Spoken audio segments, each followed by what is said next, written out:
Voilà. Parfait. Euh, J'avais prévu faire un autre chapitre, mais étant donné que je me suis fait booker une réunion à 10h30, je me suis dit je vais aller vers un chapitre qui est plus court pour réussir à passer au travers aujourd'hui si possible, c'est-à-dire le chapitre 11. Je vous rappelle que le chapitre 7, pour ceux qui ne l'auraient pas fait, est ouvert ou qui ont besoin de le refaire pour avoir la note de passage, est ouvert jusqu'au 30, si jamais il y a quelque chose. Dans la journée, je vais vous envoyer aussi une petite, un petit message pour la procédure durant mes vacances. Je vous ai enregistré des cours quand même pour pouvoir avancer. Je vais, tant qu'à moi, revenir. Donc, je pars la semaine prochaine. On va avoir un cours le mardi à la place du jeudi, étant donné que jeudi, je vais être un petit peu dans un avion. Et puis, après ça, je reviens le 23. Je vais ouvrir les examens jusqu'au 25 octobre. Donc, ça va vous laisser quand même le temps de tout faire ce qu'il y a à faire. J'essaierai d'envoyer un petit message à ceux qui ont des petits trucs à faire en même temps pour essayer juste de se tenir à jour. Sinon, ça va bien pour tout le monde ici. Ouais. Excellent. J'ai vu aussi j'ai chatté un peu avec Dominique, donc Ah, merveille. hein? Je veux un café. C'est parfait. Le monde, ça va toujours bien avec un café. Oh, Fait que je vais faire le chapitre ici sur les imprimantes. Comme je dis, c'est quand même un petit chapitre. C'est pas tellement compliqué. Je vous dirais en tant que tel, surtout basé sur la maintenance des imprimantes. Euh, voilà. Donc, on va commencer par les caractéristiques et les fonctionnalités des imprimantes. Il y a plusieurs types d'imprimantes en passant. Vous me direz aussi si vous les connaissez. Il y a l'imprimante qu'on appelle matricielle. Je trouve ça un peu bizarre comme nom. En fait, c'est de la vieille technologie. C'est à peu près la même technologie que les dactylos, c'est-à-dire qu'on a un ruban d'encre et puis, dans le fond, on a des aiguilles de 9 à 16, si je ne me trompe pas, qui sont là pour graver les informations sur la feuille à partir du ruban d'encre. Ça ressemble vraiment aux machines bon, aux, bon, aux machines juste typewriter en tête, là, les machines à écrire. C'est un peu le même principe que les machines à écrire. Vous avez les imprimantes, eux autres, elles disent inkjet, mais disons à jet d'encre. C'est la technologie qui est assez simple, qui est assez simple. On a de l'encre sous forme liquide qui est projetée sur la feuille. Donc, c'est à peu près ça. Laser, c'est un peu plus complexe, on va le voir un peu plus tard. On a d'autres sortes d'imprimantes aussi. On a une imprimante qu'on va traiter qui est une imprimante à chaleur, en fait, où est-ce que, en fait, le fait de chauffer le papier le fait noircir. C'est la technologie qu'on a pour les reçus dans des commerces. Je pense que c'est à peu près ça pour les imprimantes. Euh, Dans le chapitre 7, il y a une partie sur les imprimantes 3D. Dans le chapitre 7, excusez-moi. La septième version du curriculum qui n'a pas été encore traduit, il y a des informations sur les imprimantes 3D. Vous n'aurez pas à les voir ici dans dans ce curriculum-là. C'est dommage, c'est quand même intéressant, là, mais c'est de la technologie qui peut être intéressante à connaître. Donc, on va voir surtout comment sélectionner une imprimante, installer et configurer une imprimante, puis dépanner une imprimante. Il y a différentes fonctionnalités en tant que telles des imprimantes et la vitesse qui est à prendre en compte. La vitesse d'une imprimante, c'est calculé en ppm, c'est-à-dire en pages par minute. C'est le nombre de pages qu'on est capable d'imprimer en une minute. Donc, ça, c'est pour la vitesse. Il y a différentes qualités, par exemple l'impression d'une photo en qualité photo, par exemple. Il y a la qualité brouillon aussi qu'on peut avoir dans une imprimante. Euh, il y a évidemment la possibilité de choisir entre la couleur et le noir et blanc. On a ici une roue chromatique. De façon générale, les couleurs que vous allez avoir pour une imprimante, les trois couleurs de base, c'est cyan, qui est le bleu de base, magenta, qui est un rouge de base, et jaune.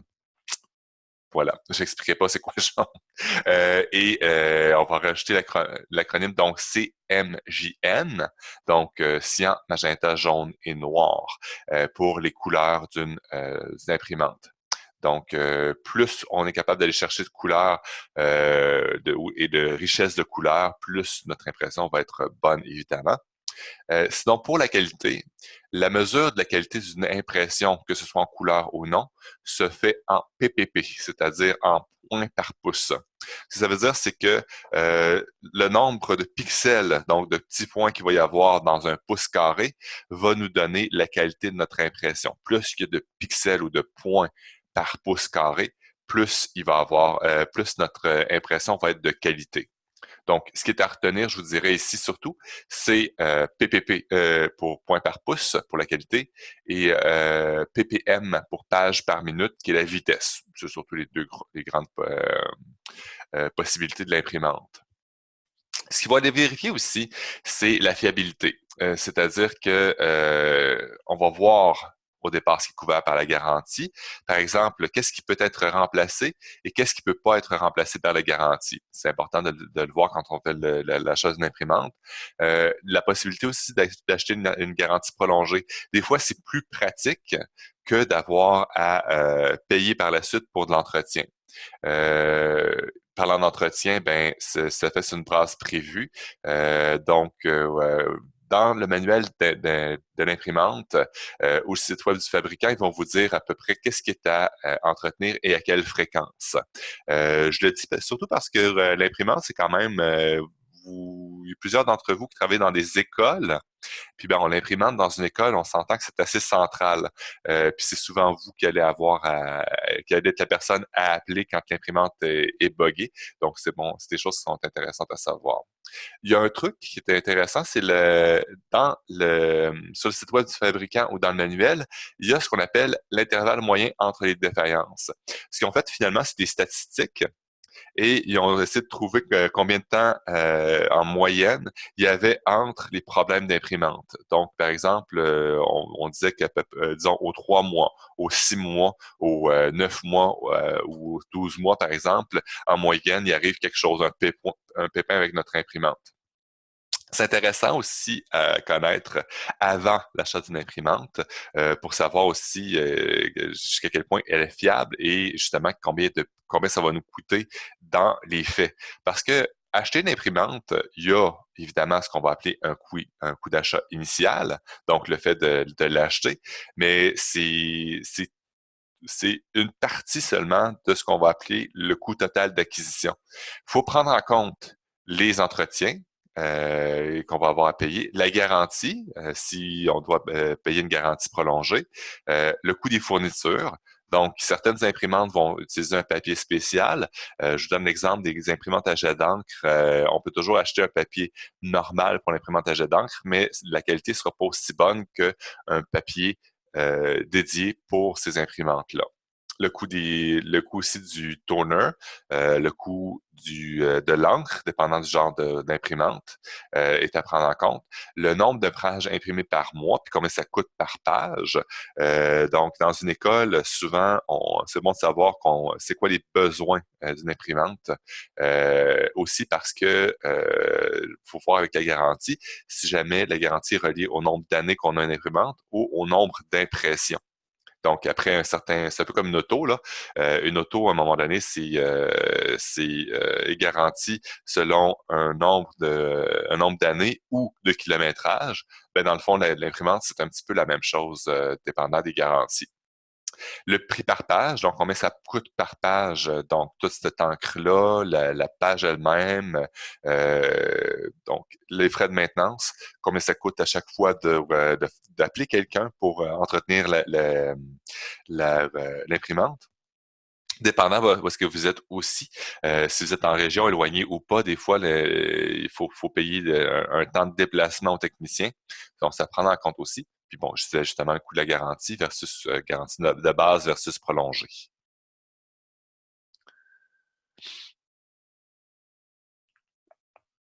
Il y a différents types de connexions pour les imprimantes. Les deux premiers, là, c'est des connexions héritées, ce qu'on appelle legacy, c'est des vieilles connexions.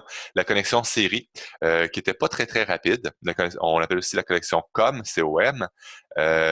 Donc, pas très beau au débit, puis en plus, ben, c'est une connexion qui est analogique.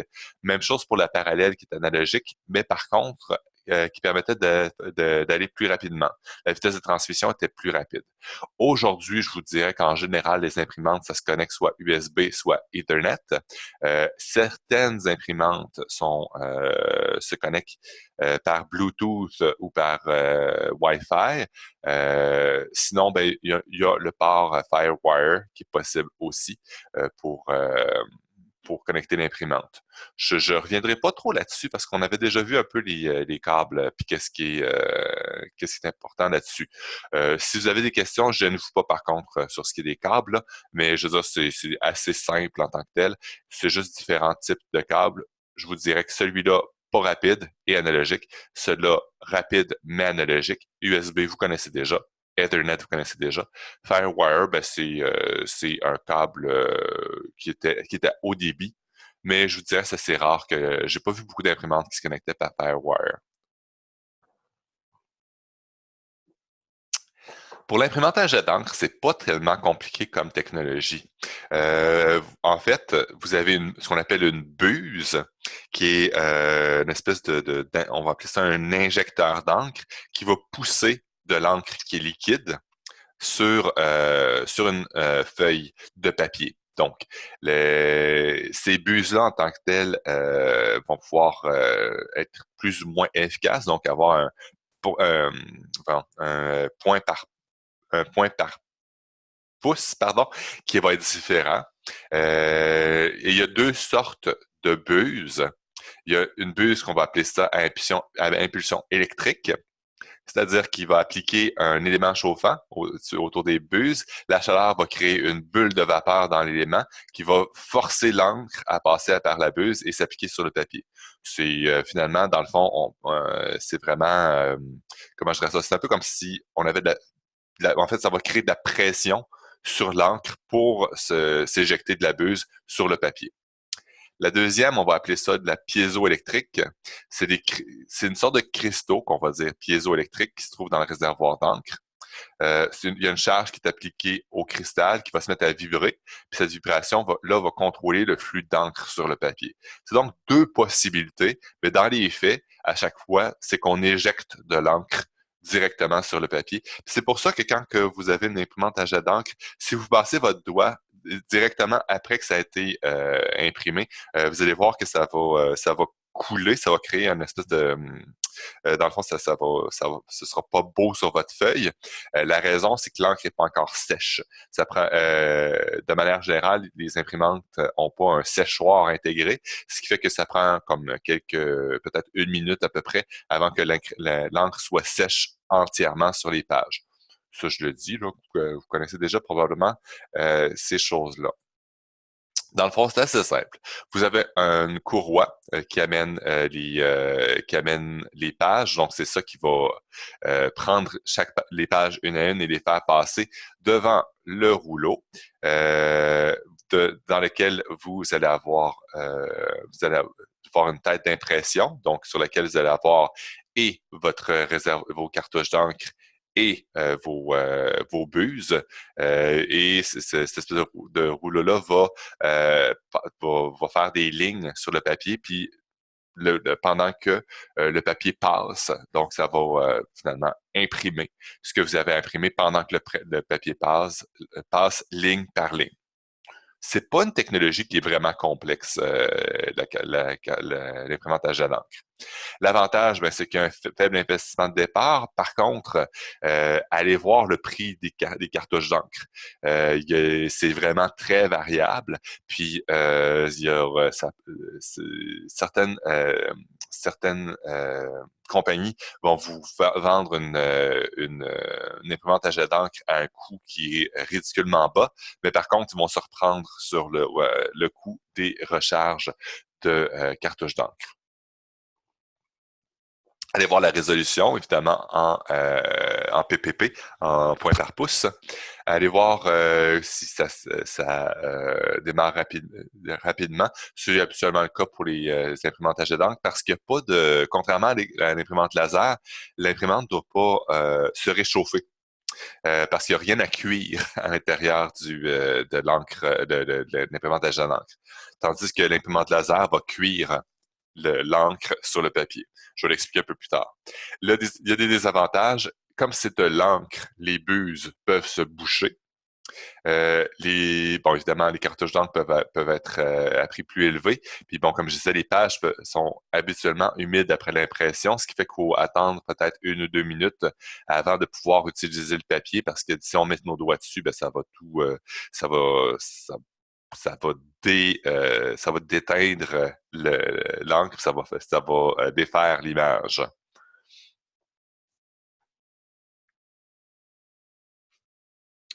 Les imprimantes laser, c'est un petit peu plus complexe en tant que tel comme technologie. Il y a certains avantages là, donc par page, ça coûte souvent moins cher.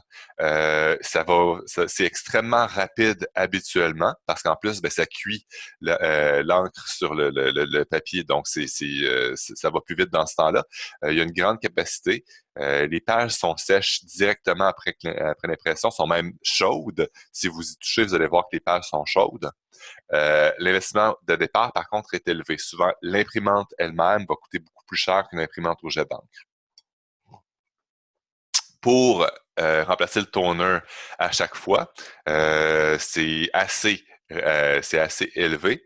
Par contre, de manière générale, on va pouvoir faire plus d'impressions sur le toner que d'impression sur l'encre. Puis bon, souvent, ben, comme il y a beaucoup de pièces qui sont impliquées dans le processus d'impression, il y a plus de possibilités de bris du matériel. Donc, c'est aussi à prendre en compte. Allez voir le temps moyen entre chacun des bris ou chacun des maintenances requises lorsque vous achetez une imprimante laser. Ça va vous donner une idée de combien vous allez devoir investir en remplacement de pièces, par exemple.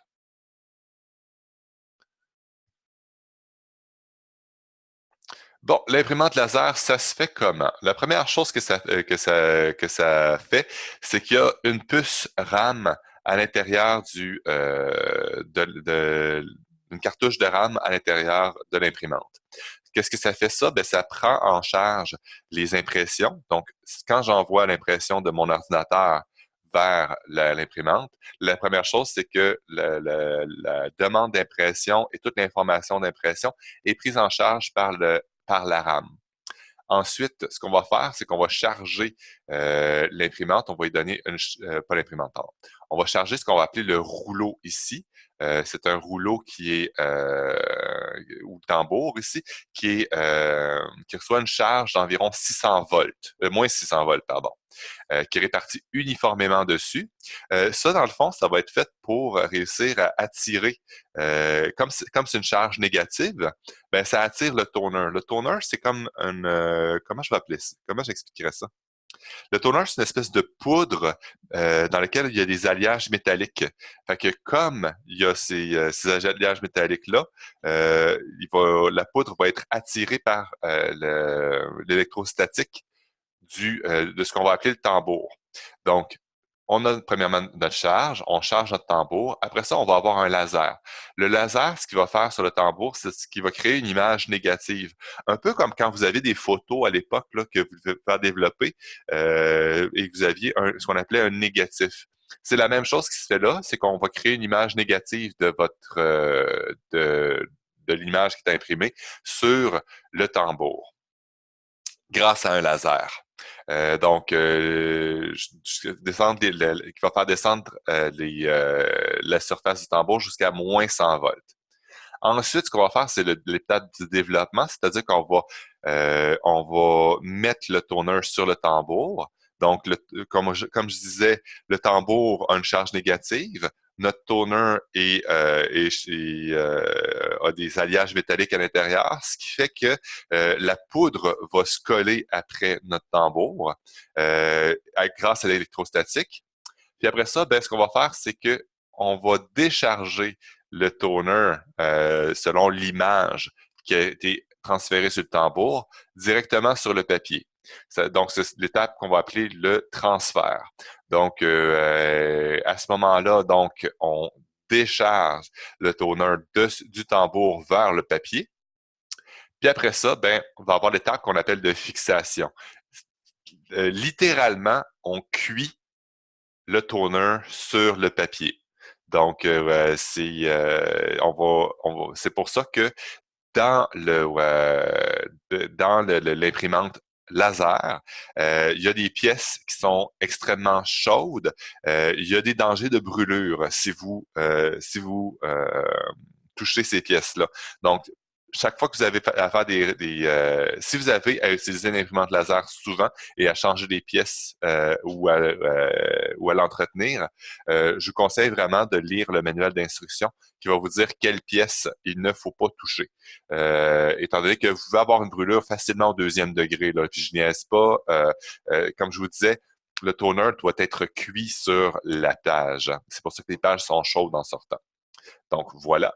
Et ensuite, il y a l'étape du nettoyage, donc le toner superflu, là, le toner dont on n'a pas eu besoin durant l'opération, est enlevé du tambour. Puis, il est envoyé dans une petite, j'appellerais ça une espèce de poubelle de l'imprimante.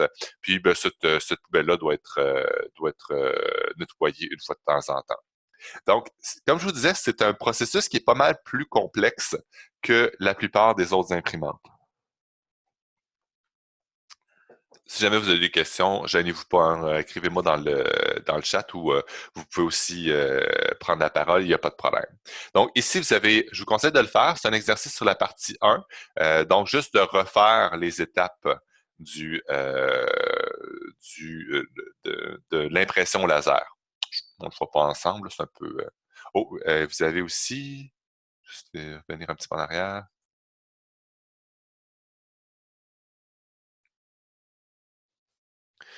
Oui, c'est ça. Donc, on y va aussi par étapes. Donc, je vous conseille de le faire, c'est toujours pratique.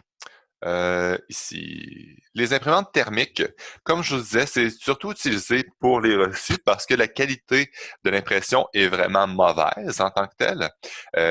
Mais c'est surtout aussi parce que l'imprimante, elle brise à peu près jamais.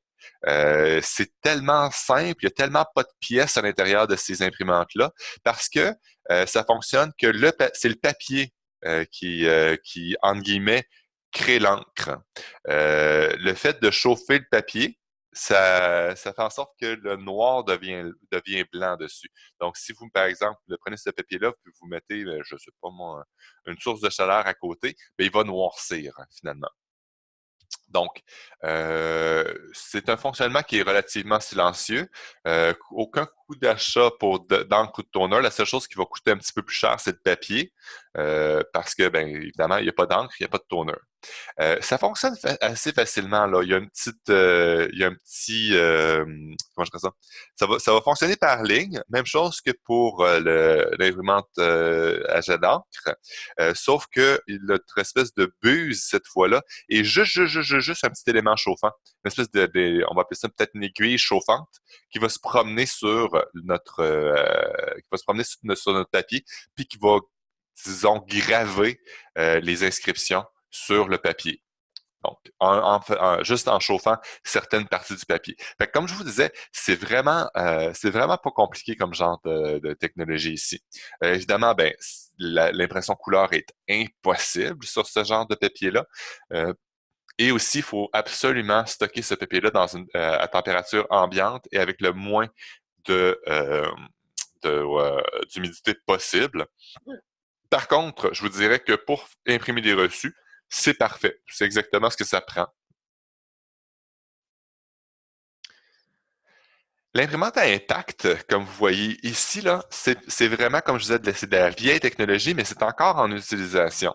De façon générale, pas sur cette imprimante-ci, vous allez avoir des trous sur chacun des côtés de l'imprimante. C'est ça qui habituellement va faire en sorte que on va amener le papier dans l'imprimante.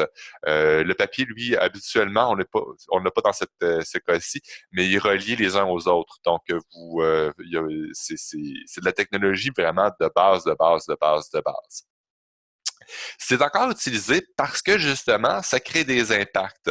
Pourquoi je dis ça? C'est parce que souvent, si on veut imprimer des contrats disons, en trois exemplaires avec ce qu'on appelle la copie carbone, ça permet de créer des copies carbone. Donc, le fait d'avoir un impact sur le papier, ça fait en sorte que ça peut imprimer les trois copies en même temps. Puis après ça, ben, si la personne signe, on va dire par exemple un contrat, ben le contrat est signé sur le carbone, donc c'est pas la personne a juste à signer une fois, puis les trois feuilles sont imprimées. Donc c'est entre autres pour ça que c'est encore une imprimante qui est en utilisation. Bon, l'encre n'est pas très chère, ça se vend en rouleau en tant que tel. Il y a des rouleaux d'encre en couleur et il y a des rouleaux d'encre qui sont juste noirs et blancs. L'alimentation du papier est en continu, donc les feuilles sont reliées les unes aux autres. Il faut déchirer les feuilles sur les pointillés pour réussir à séparer les feuilles après ça. Comme je disais, bon, c'est la possibilité d'imprimer des copies en copie carbone. Des inconvénients, ben, c'est que ça crée beaucoup de bruit. Ça crée un bruit d'enfer, en fait, dans une pièce. Là, et c'est pas un bruit qui était très agréable non plus. Ça a une faible résolution, donc on peut pas vraiment imprimer des photos, par exemple, des choses comme ça. C'est vraiment fait surtout pour du texte, je vous dirais, parce que c'est très pixelisé. Les possibilités de couleurs sont très limitées, je vous dirais. Mais par contre, comment je dirais ça? C'est encore en utilisation. Donc, sachez que ça existe encore. Oui.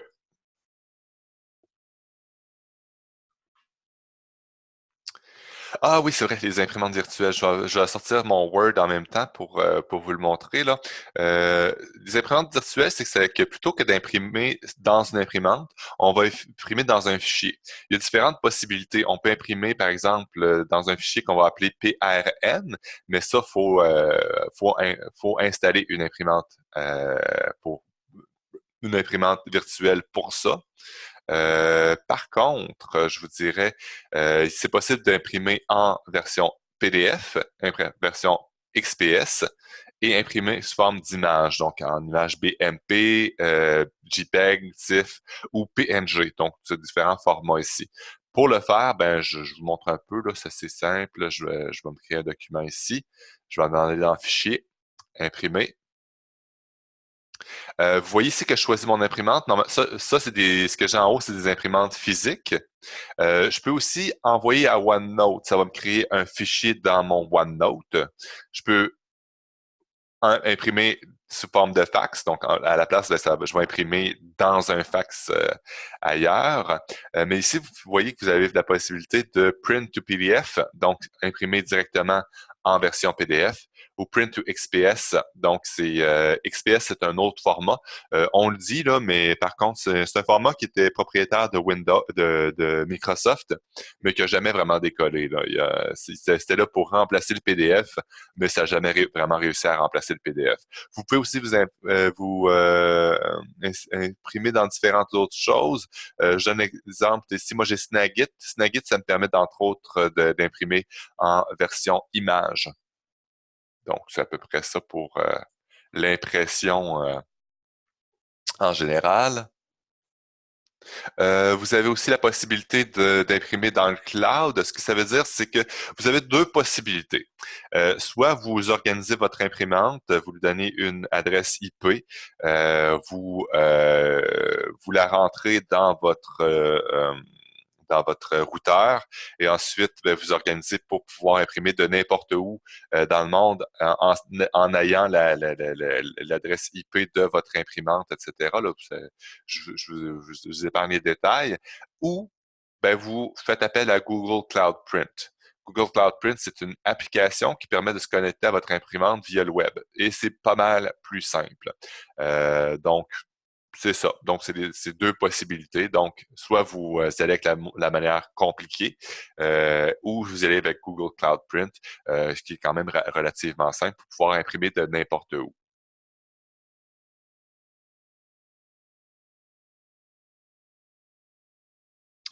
Ça, c'est le côté niaiseux. Installer une imprimante, c'est vraiment pas compliqué, là. Vous l'avez probablement déjà fait. La première chose, évidemment, ben, c'est de faire l'installation de ce qu'on va appeler le pilote de l'imprimante. Des fois, il y a certains pilotes qui s'installent automatiquement. Donc, la première fois que vous allez brancher l'imprimante, tu vas avoir comme l'installation du pilote. Ou des fois, ça peut se faire par le CD. Donc, ou par vous allez sur le site web, puis vous allez rechercher le pilote de l'imprimante. Par la suite, ben, vous faites une page de test qui va vous dire si votre imprimante, les bulles sont alignées, si tout fonctionne dans votre imprimante, si la couleur est bonne, si l'impression se fait bien finalement. Puis, ben, après ça, ben, voilà, évidemment, il faut brancher l'électricité. C'est un petit peu ridicule, en fait, là, de le dire. Je pense que vous le savez pas mal déjà. Je ne vous passerai pas trop longtemps sur cette page-là.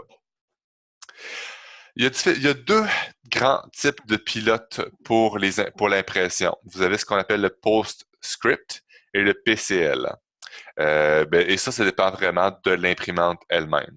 Le PostScript, ça fait rendu de la page par l'imprimante, donc c'est pas la station, c'est pas l'ordinateur qui fait le rendu, c'est l'imprimante elle-même.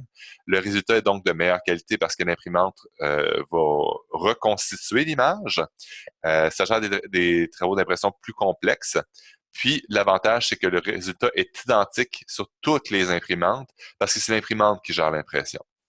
Le format PCL, ben ça, c'est l'ordinateur qui fait le rendu de la page. Ça va plus rapidement. Ça nécessite moins de mémoire sur l'imprimante, mais par contre, étant donné que c'est l'ordinateur qui fait le travail de gestion d'image, ben le résultat, au bout du compte, va varier. Ce ne sera pas nécessairement le même.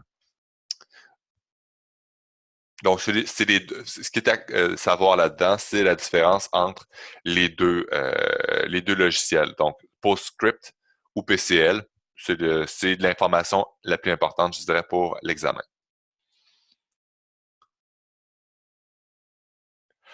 Pour mettre à jour les pilotes, c'est assez simple. De manière générale, je vous dirais, allez sur l'imprimante, vous allez avoir le modèle puis la marque de votre imprimante.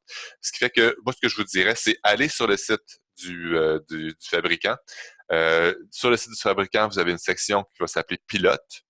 Et faut sélectionner le modèle de votre imprimante.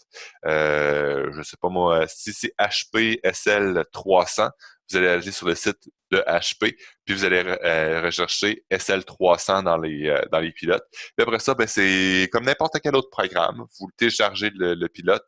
Normalement, ça va vous donner un point EXE. Vous double-cliquez sur le point EXE, puis l'installation du pilote habituellement se fait toute seule. Il y a d'autres possibilités. Si j'y vais ici dans mon panneau de configuration, je vais aller voir, c'est dans périphérique. Je me mêle tout le temps parce que je passe du français à l'anglais, là. Comment ça s'appelle en français déjà ici? C'est système, fonctionnalité, l'exception, parfait. Gestionnaire de périphérique, c'est ça ici. Donc, je m'en vais sur mon gestionnaire de périphérique. Si mon imprimante est déjà branchée dessus, Ça, je vous montre une manière plus pratique, là.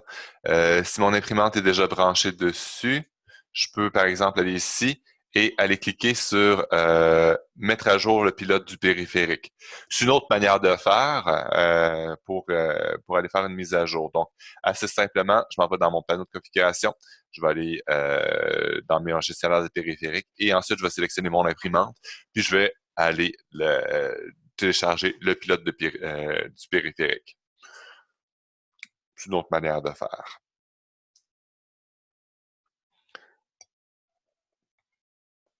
La page test de l'imprimante permet donc, comme je le disais, de s'assurer que toutes les fonctionnalités de l'imprimante fonctionnent bien.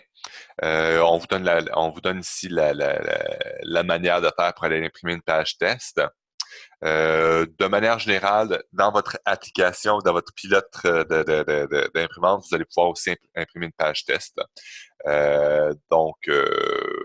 Voilà, ça vous donne un peu, bon, la page test va vous dire si votre imprimante fonctionne bien ou s'il y a quelque chose à réaligner, par exemple, sur votre matériel, par exemple.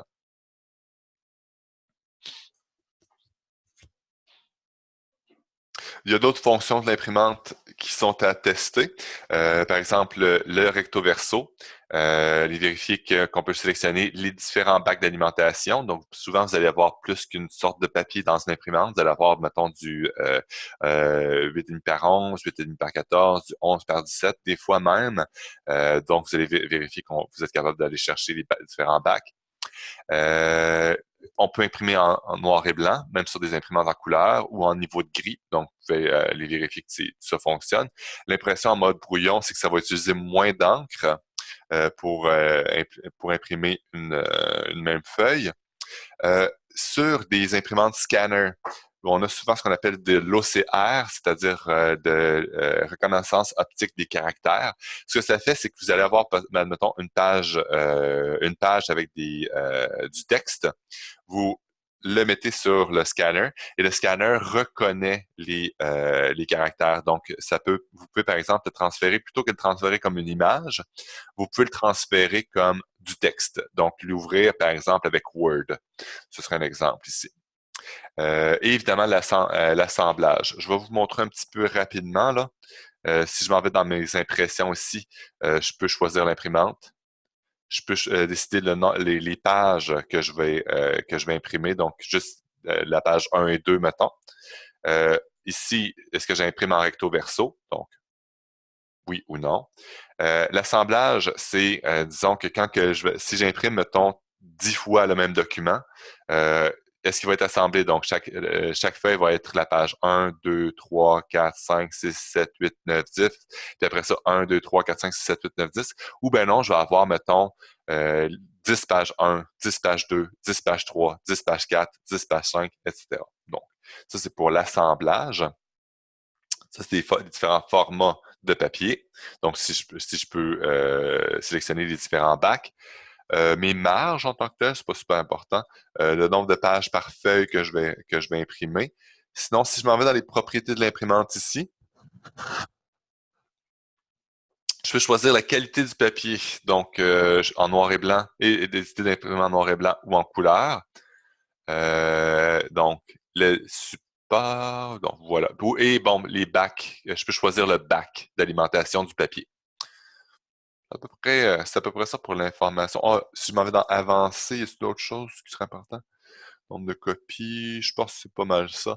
Mode d'impression en couleur, ouais, c'est ça, couleur vraie ou monochrome. Monochrome, c'est juste du noir et blanc. J'ai pas la possibilité ici d'imprimer en nuance de gris. C'est soit noir et blanc ou couleur. Nuance de gris, ça peut être intéressant aussi comme format. Bon, voilà. C'est bon pour ça. OK. Vous avez des travaux pratiques, mais ça, c'est pas super important.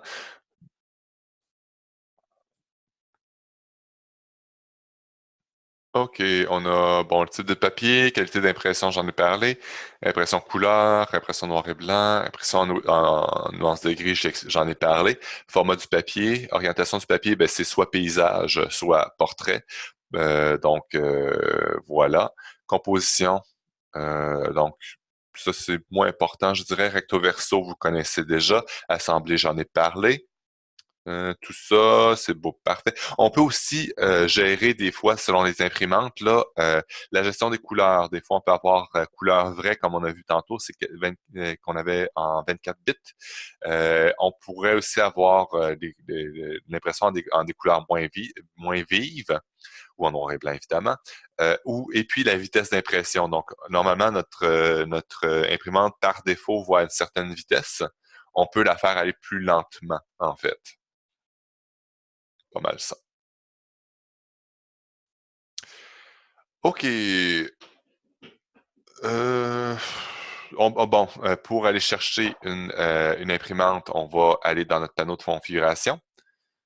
Si vous ne l'avez pas ici directement sur sur votre barre Windows, vous avez juste à faire une recherche, juste en entendant PANN, là, ça vous amène à votre panneau de configuration.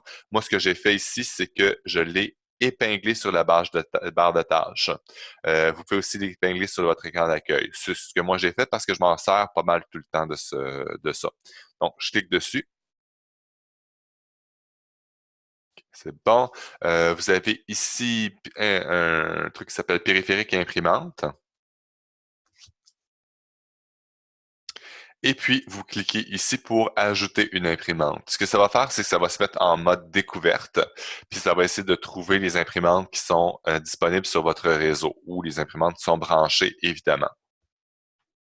Donc, c'est pas plus difficile que ça pour ça. Sinon, j'avais d'autres choses que je peux vous montrer. Souvent, il y a le côté, par contre, qu'il faut être en mode de découverte. Je vais aller voir ici. Est-ce que c'est déjà celui-là? Sur Internet. Juste m'assurer qu'on a tout.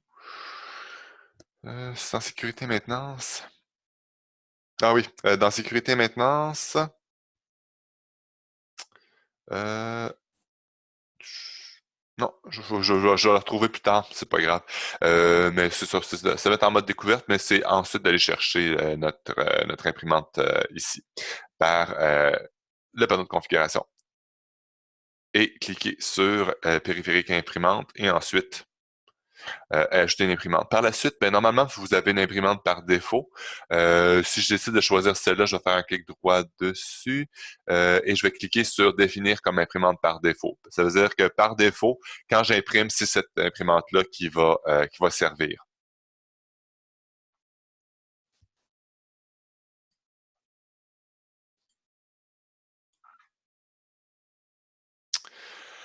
Au niveau du logiciel, on va pouvoir changer les paramètres du spooler d'impression. Ça veut dire c'est possibilité d'annuler ou d'interrompre des travaux d'impression. Ça, ce que c'est en bas à droite, vous allez voir une petite imprimante. Quand vous envoyez une demande d'impression, vous avez une petite imprimante, une petite icône d'imprimante qui va apparaître. Vous pouvez, à partir de là, annuler une demande d'impression, si l'impression n'a pas été faite, évidemment. Vous pouvez changer les règles de paramètres pour les couleurs pour que les couleurs à l'écran correspondent aux couleurs imprimées aussi. Puis évidemment, l'orientation du papier, ben, vous pouvez le mettre paysage ou portrait, selon ce que vous préférez, évidemment. Du point de vue du matériel, sur l'imprimante, il y a ce qu'on va appeler un micro-logiciel, ce qu'on appelle aussi un firmware, qui est le logiciel de l'imprimante qui sert à imprimer. On en a parlé tantôt, on en a deux versions les plus habituelles, là. Donc, pour mettre à jour le firmware, normalement, ce que vous allez faire, c'est que vous allez sur le site du fabricant, vous allez chercher le firmware ou micro-logiciel, vous allez télécharger sur votre ordinateur, puis après ça, vous allez le transférer sur l'imprimante. C'est la manière de fonctionner en général. Sinon, ben, comme vous voyez ici, l'imprimante elles, des plaquettes de mémoire. Habituellement, c'est de mémoire RAM. Vous pouvez les remplacer. Si vous voyez, par exemple, que votre imprimante ne tient pas les demandes d'impression, ou si vous voyez qu'à un moment donné, ça annule les demandes d'impression, ou ça ne les prend plus à un certain moment donné, il y a des chances que c'est parce qu'il n'y a pas assez de mémoire dans cette imprimante-là. Il faut juste upgrader ou mettre à jour la RAM. Vous avez ici des plaquettes de RAM. Habituellement, c'est de la sodium, comme vous voyez ici, que vous allez changer dans l'imprimante. C'est pas toutes les imprimantes, par contre, qui ont énormément de RAM, qui ont besoin d'énormément de RAM, parce que bon, c'est ça, le partage d'imprimante, c'est vrai, c'est bon. Donc, dans ici, centre réseau et partage, si je me trompe pas, c'est où cette affaire-là déjà? Comme je vous dis, je me mêle entre le français et l'anglais des fois, là. Réseau et partage, ça ressemble à quoi déjà ici? Pour le partage d'imprimantes.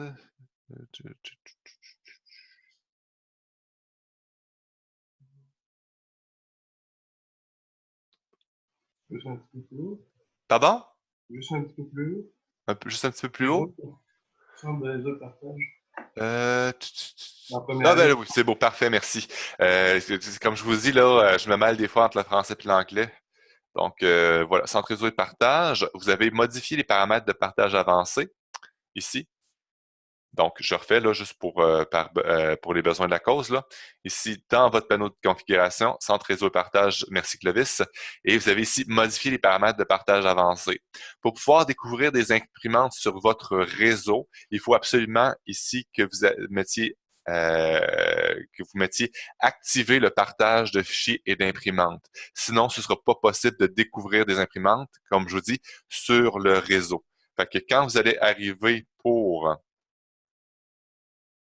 faire ici périphérique imprimante, puis découvrir des imprimantes, ajouter une imprimante sur le réseau, il ne découvrira pas parce qu'il n'est pas activé pour être capable de découvrir des imprimantes sur votre réseau.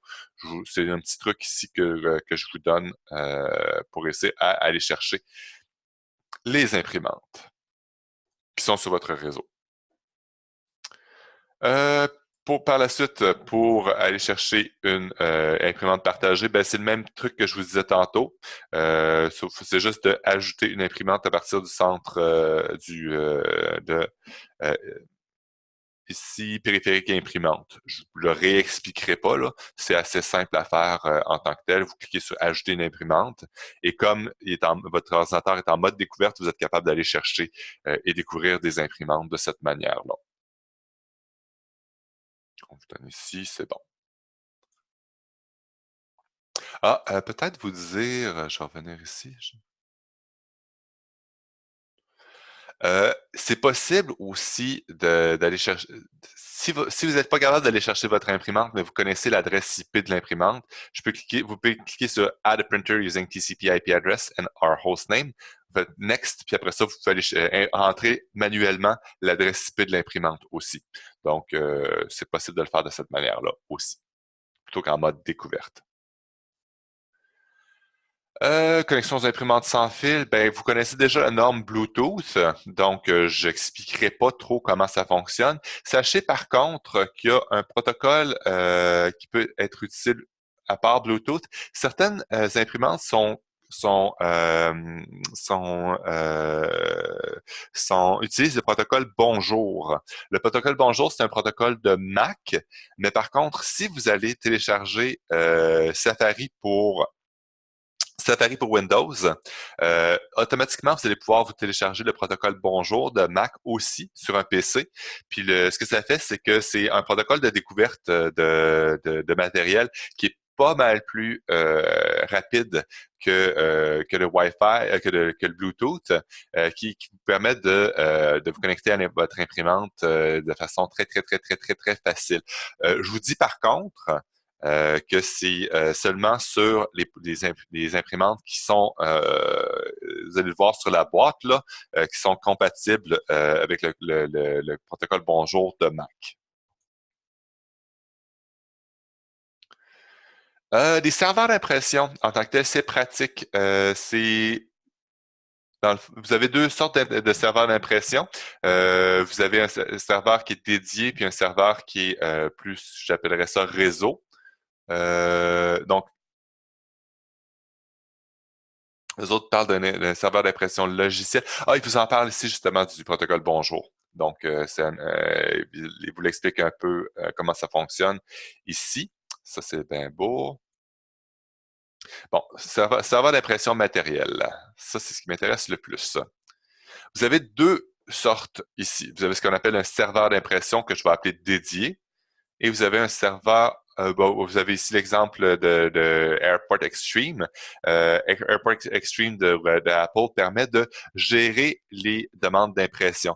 Ce qui fait qu'il y a plusieurs ordinateurs qui peuvent envoyer des demandes d'impression à la fois, mais c'est pas géré par l'imprimante, c'est géré par un serveur qui va faire en sorte que pour cette imprimante-là, sur votre réseau. Donc, vous voyez ici, mon serveur d'impression est connecté à mon imprimante d'un côté et est connecté à mon routeur de l'autre côté. Ben, n'importe quel périphérique sur mon réseau est capable d'envoyer des demandes d'impression à mon serveur d'impression. Mon serveur d'impression va les mettre en queue, qu'on appelle, donc on va les mettre en ligne, et puis va gérer quelle impression a la priorité, puis va envoyer l'impression directement à l'imprimante. Ça, c'est un serveur d'impression qu'on va souvent voir plus à la maison. On vous donne l'exemple ici du Airport Extreme de Apple, qui serait un exemple de ça.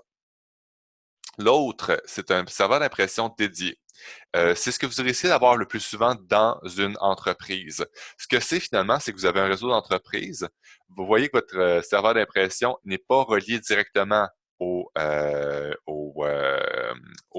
imprimantes, mais ça permet de gérer plusieurs imprimantes dans notre réseau, ainsi que les demandes d'impression. Donc, les mettre en queue ou de les mettre en ligne si vous préférez. Donc, et de faire en sorte que, et finalement, tout ça, c'est géré directement par mon serveur, un serveur qui est dans l'entreprise ou dans l'organisation. Je vous dirais que d'avoir un serveur qui sert uniquement à l'impression, c'est un petit peu niaiseux. Parce que ben, c'est un serveur, on s'entend que c'est très, très, très puissant. Ce qu'on va faire plutôt de nos jours, c'est sur un serveur physique, on va installer plusieurs serveurs virtuels. Ce que ça veut dire, c'est que on va avoir comme un serveur physique, une boîte, mais sur lesquels on va avoir plusieurs types de serveurs en même temps. Ça veut dire que mon serveur ici va servir à la fois pour mon serveur physique va avoir un serveur virtuel d'impression installé dessus, un serveur virtuel de DHCP installé dessus, un serveur virtuel de etc., etc., etc., d'installer dessus. Comme ça, on va rentabiliser le serveur matériel, parce qu'on s'entend que ça coûte une fortune, un serveur, là, en général. Donc, c'est ça qui est l'idée, là. Donc, ça prend un processeur qui est puissant pour transférer et gérer toutes les demandes d'impression. Ça demande un espace disque suffisant, donc assez de mémoire sur notre disque dur, surtout parce que les demandes d'impression sont mises en tampon sur le disque dur la plupart du temps. Donc, une fois que l'impression est faite, c'est effacé du disque dur, mais on peut quand même avoir dans une entreprise ou une organisation plusieurs demandes en même temps, ce qui fait que le disque dur va être énormément mobilisé. Puis évidemment, la mémoire vive aussi est assez mobilisée. Donc, de manière générale, notre serveur va devoir avoir assez de RAM aussi pour pouvoir gérer chaque impression à la fois. Donc, sinon, ben, ça va être beaucoup plus lent. Est-ce que c'est clair pour le serveur physique versus le serveur virtuel? Je suis sûr que c'était pas dans le curriculum, mais des fois, ça peut être intéressant de le savoir là, que sur un serveur physique, on peut avoir plusieurs serveurs virtuels. Est-ce que je suis assez clair quand j'explique ça? Ouais, ouais, ouais. OK. Ouais. Comme je dis, c'est pas dans le curriculum, mais c'est bon de le savoir aussi. Là, ça va être dans le curriculum la 7e édition, mais comme ça n'a pas été traduit en français, je fais juste le mentionner. Puis de toute façon, comme technicien, c'est le genre de truc, si jamais ça peut vous intéresser, la virtualisation, là, c'est un domaine qui est vraiment en développement à l'heure actuelle. Là. C'est le genre de truc ça pourrait peut-être vous intéresser à un moment donné, d'aller chercher des informations sur la virtualisation. C'est intéressant en tant que tel. Puis comme je vous dis, c'est vraiment en développement parce qu'on s'est rendu compte que d'avoir un serveur physique qui sert à une tâche, ça devient un petit peu niaiseux parce que un serveur physique, à un moment donné, premièrement, c'est très cher, puis ça a un potentiel de traitement d'informations qui est immense souvent, mais vu que c'est dédié pour une seule tâche, on s'en sert seulement pour très peu de son potentiel. Ce qui fait que le fait de pouvoir installer plusieurs serveurs virtuels sur un même serveur fait en sorte qu'on utilise le potentiel du serveur physique à pleine capacité. Tant qu'à payer, je veux dire, des 10 000 mettons, pour un serveur, ben aussi bien le rentabiliser, je vous dirais. C'est un petit peu ça qui est. Ça, c'est à part, ce ne sera pas demandé dans l'examen. Là. Donc, quand vous avez une imprimante, normalement, dans le manuel du fabricant, vous allez avoir les instructions pour la maintenance, mais aussi vous allez avoir les instructions pour le remplacement des pièces. Des pièces d'imprimante, c'est souvent du plastique j'ai juste Robert dans la tête, du caoutchouc. Puis le plastique puis le caoutchouc, avec le temps, mais ça devient sec et cassant. Donc, à un moment donné, c'est normal qu'il faille remplacer ces pièces-là dans nos imprimantes. Puis, ils vont avoir toute l'information que ça prend pour pouvoir remplacer les pièces. Mais aussi pour pouvoir faire le nettoyage de notre imprimante. Donc, de manière générale, ils vont pouvoir vous expliquer qu'est-ce qui est comment se fait le nettoyage. De manière générale, votre canne d'air comprimé va toujours être utile. Je vous conseille d'avoir un chiffon qui ne s'échiffe pas aussi. Et voilà. Aussi, des fois, il se fait il y a du tourneur ou de langue qui peuvent comment je dirais ça, sortir de leur compartiment, puis aller se ramasser dans l'imprimante. Donc, souvent, le fait d'avoir un petit aspirateur avec un embout qui empêche qui empêche l'électrostatique peut être utile aussi dans une imprimante. Donc, dans tous les cas, vérifiez à partir du manuel du fabricant, surtout si c'est une imprimante que vous utilisez beaucoup dans l'organisation, là, surtout dans une école, là, l'imprimante en général est très mobilisée. Ça vaut la peine de regarder le manuel du fabricant pour ça. Puis comme je vous disais, surtout si c'est une imprimante laser, savoir quelle pièce il faut absolument pas toucher pour éviter de se brûler. Vous avez ce qu'on appelle des consommables aussi. Donc, l'encre peut être changée assez facilement, le toner aussi. Le papier, évidemment, ce qu'on appelle un consommable. Il faut le remplacer. Ça, c'est un petit peu... je pense que c'est vraiment simple là, pour cette partie-là. Je vous invite de toute façon à réviser avant l'examen. Méthode de nettoyage. Ça dépend des types des types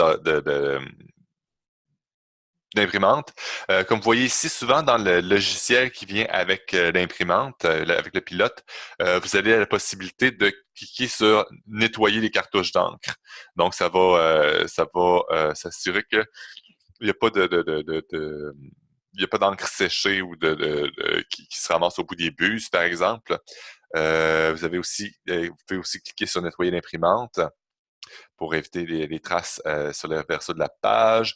De manière générale aussi, dans votre manuel du fabricant, vous avez des informations pour comment nettoyer cette imprimante-là. OK. Aussi, sur les imprimantes laser, ne touchez jamais le tambour. Vous pourriez endommager la surface. Comme je vous disais à un moment donné,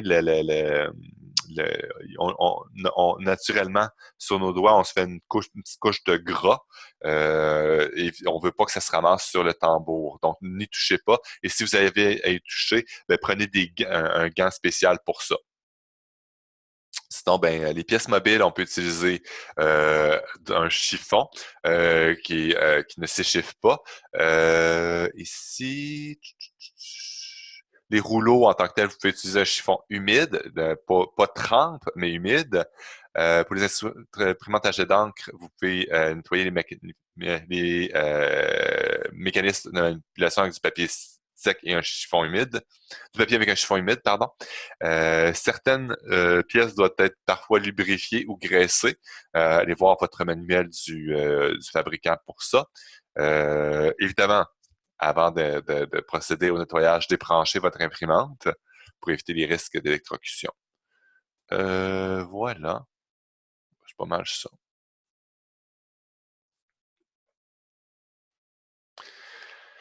Évidemment, ben, l'humidité autour d'une imprimante peut avoir son influence. Entre autres, le papier en tant que tel dans un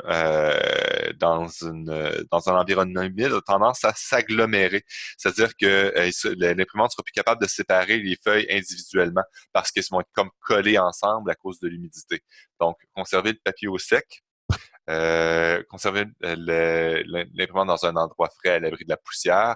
S'il y a de la poussière, vous pouvez utiliser votre canette d'air comprimé. Le toner aussi, c'est du, comment on appelle ça? C'est de la poudre.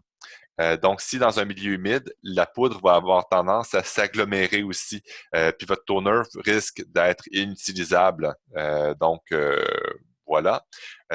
Puis bon, si vous avez un scanner, ben, nettoyez le verre du scanner, mais il y a souvent un nettoyant qui est dédié à ça. Sinon, ben, vous avez aussi comme pour les lunettes, là, les petits linges en microfibre, ça fait la job aussi assez bien. Comme pour les lunettes, là. Je vous passerai pas en revue chacune. Je vais vous demander d'aller réviser ça. Chacune des étapes du dépannage avec les imprimantes. Comme je vous dis, ça ne sert à rien de vous le relire. Vous irez, s'il vous plaît, réviser avant l'examen. Donc, la première étape, on les connaît. Identification du problème, cause des théories sur les causes probables. Ensuite, on teste la théorie pour déterminer la cause. On établit un plan d'action pour résoudre le problème. Et on vérifie l'intégralité des fonctionnalités pour implanter les mesures préventives. Et après ça, on documente. Je veux dire, c'est toujours la même c'est toujours le même processus. Donc, je vous conseille juste aller lire ceux-là parce que, comme je vous disais, ça sert à rien de mon côté de les lire pour vous autres. Ça ne vous apportera pas plus. Ici, je vous conseille très fort dans la section identifier les problèmes courants et les solutions, peut-être de vous imprimer ceci et de l'avoir avec vous lors de l'examen. Mais gardez-le aussi, c'est toujours pratique ces trucs-là. Là. Donc, les problèmes les plus courants, les causes les plus courantes aussi pour les problèmes, puis les solutions possibles aux problèmes courants. C'est quand même un truc qui est intéressant et de toute façon, vous allez avoir plein de questions d'examen là-dessus. Donc, le fait de les imprimer, avoir la feuille à côté, c'est pratique. Comme je vous disais, je voulais faire le chapitre 11 aujourd'hui parce que c'est assez court. On l'a quand même fait en 1 heure. L'examen, comme je vous disais, va être ouvert jusqu'au 25 octobre. La raison pourquoi il est ouvert tout ce temps-là, c'est parce que moi, je vais être absent pendant quand même 2 semaines et demie à peu près. On a un cours la semaine prochaine quand même. Le cours va être mardi au lieu de jeudi. La raison pour ça, ben, c'est que jeudi, je vais être un petit peu dans un avion. Donc, ça va être difficile pour moi de pouvoir donner un cours, même si je vais avoir beaucoup de temps à passer dans l'avion. Là. Ça va être difficile pour moi de donner un cours pendant ce temps-là. Donc, c'est pour ça. Comme j'expliquais, durant les 2 semaines où est-ce que je ne serai pas là, je vous ai préparé des cours d'avance. Je vais vous envoyer un courriel cet après-midi avec toutes les informations sur comment se brancher à ces cours-là. Ça va être des cours qui sont enregistrés. Là. Vous allez pouvoir les accéder avec YouTube. Et tous vos examens d'ici là vont être vont être accessibles à partir jusqu'au 25 octobre. Évidemment, sauf les examens qui sont déjà terminés. Si jamais vous avez des besoins de réouvrir un examen, euh, évidemment, du 3 au 23 octobre, ça sert à rien de m'écrire, là, je ne serai pas là. Soit faites-le avant, je peux vous déterminer, donnez-moi une date, soit déterminer le mois après. Les examens qui sont ouverts jusqu'au 25 octobre, vous pouvez les réactiver sans me le demander. Donc, jusqu'au 25 octobre, si vous voulez faire un examen une deuxième fois, vous n'avez pas besoin de me le demander, évidemment, sur les examens en cours. Est-ce que vous avez une question, là, jusqu'à maintenant, juste pour m'assurer que tout est correct? 10-4. 10-4, parfait. C'est bon. De toute façon, d'ici à ce que je parte, n'hésitez pas à m'envoyer un petit courriel s'il y a quelque chose. De toute façon, on se voit la semaine prochaine, mardi. Cet examen-ci, comme je vous disais, l'examen du chapitre 11 va être ouvert jusqu'au 25 octobre. L'examen du chapitre 5, je ne vais juste pas me tromper, est encore ouvert. Non, excusez-moi, pas le chapitre 5. OK. L'examen du chapitre 7, je veux dire, est encore ouvert jusqu'au 30. Donc, si jamais vous n'avez pas fait l'examen du chapitre 7 ou si vous voulez le reprendre, il est ouvert jusqu'au 30. Donc, il n'y a pas de problème au 30 septembre, il n'y a pas de problème jusque-là. Et puis bon, comme je vous disais, l'examen du chapitre 11 va être ouvert jusqu'au 25 octobre. L'examen du chapitre 4 du chapitre 13 va être ouvert aussi jusqu'au 25 octobre. Et l'examen du chapitre, je ne veux pas me tromper, on avait fait un autre aussi, c'était... Bon, c'était lequel déjà? Je vous donne deux cours en même temps, fait que des fois je me mal. Pas sécurité, imprimante. Euh... En tout cas, je donnerai toutes les informations cet après-midi lors d'un courriel. Gênez-vous pas d'ici là pour m'écrire jusqu'au 2, je vous dirais jusqu'au 2 octobre. Ben, je vais vous souhaiter une excellente semaine. Puis, ben voilà. Si jamais vous avez des questions, n'hésitez pas à m'écrire. Parfait, bonne semaine. Bonne semaine.